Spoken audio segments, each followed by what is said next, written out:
নমস্কার বন্ধুরা, আজকে আমি করব গাটি আলু তরকারি। প্রথমে কড়াইতে তেল দিচ্ছি।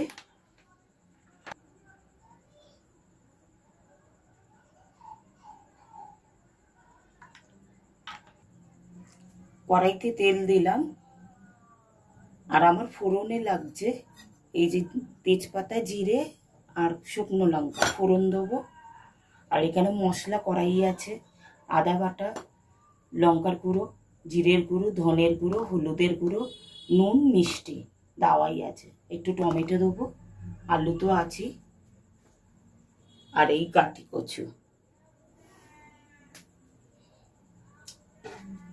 আর দেবো চিংড়ি মাছ। প্রথমে আমি ফোড়নগুলো দেবো, জিরে, তেজপাতা, লঙ্কা।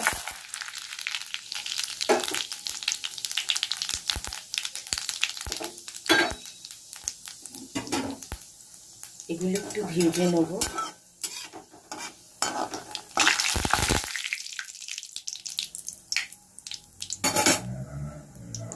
এবার দেবো আলু।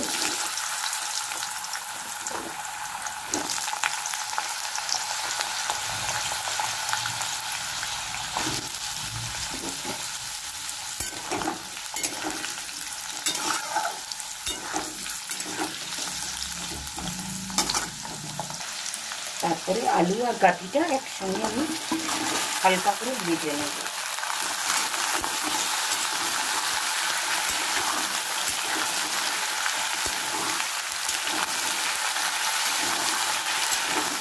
করে আমার ভাজা হয়ে গেছে। এবার আমি দেবো টমেটো।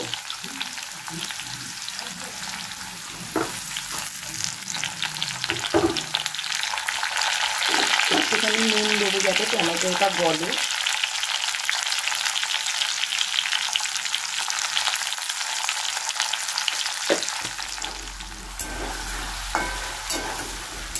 এবার আমি মশলাগুলো দেবো। আদা, জিরে, ধনে সব মিক্স করে রেখে দিয়েছি।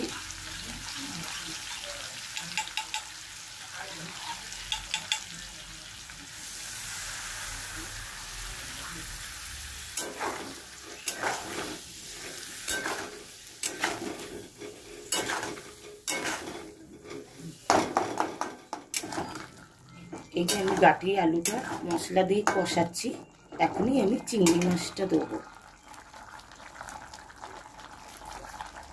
চিংড়ি মাছটা বড় হয়ে গেছে।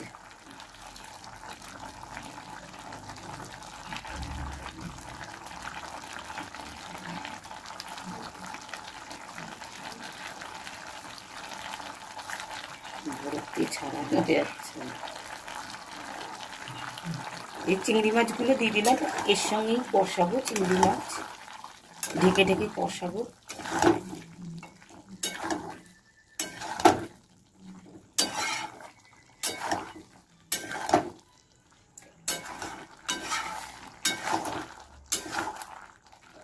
বন্ধুরা আরেকটু কষাতে হবে।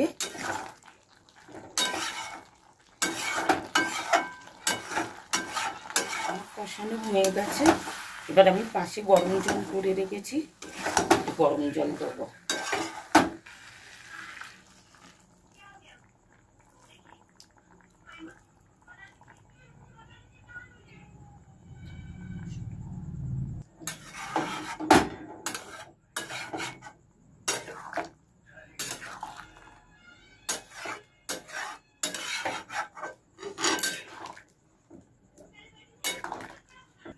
এবার আমি চাপা দিয়ে দেবো, দিয়ে একটু ফুটলেই নামিয়ে দেবো। বন্ধুরা আমার গাটি আলুর তরকারি হয়ে গেছে।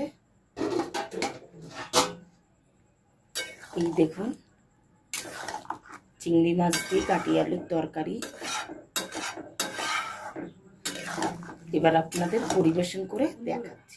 আমি যেভাবে কচু আলুর তরকারি রান্না করলাম চিংড়ি মাছ দিয়ে, আমি আদা জিরে বাটা দিয়েই করেছি, আদা জিরে বাটা।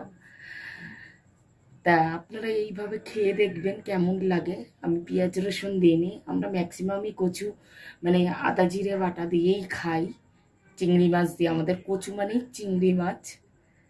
তা আপনাদের কেমন লাগলো কমেন্ট করে জানাবেন। ভালো লাগলে সাবস্ক্রাইব করবেন। শেয়ার করবেন একটু বেশি করে, আর লাইক করবেন। আপনারা সবাই ভালো থাকবেন, এটাই আমাদের কামনা। নমস্কার।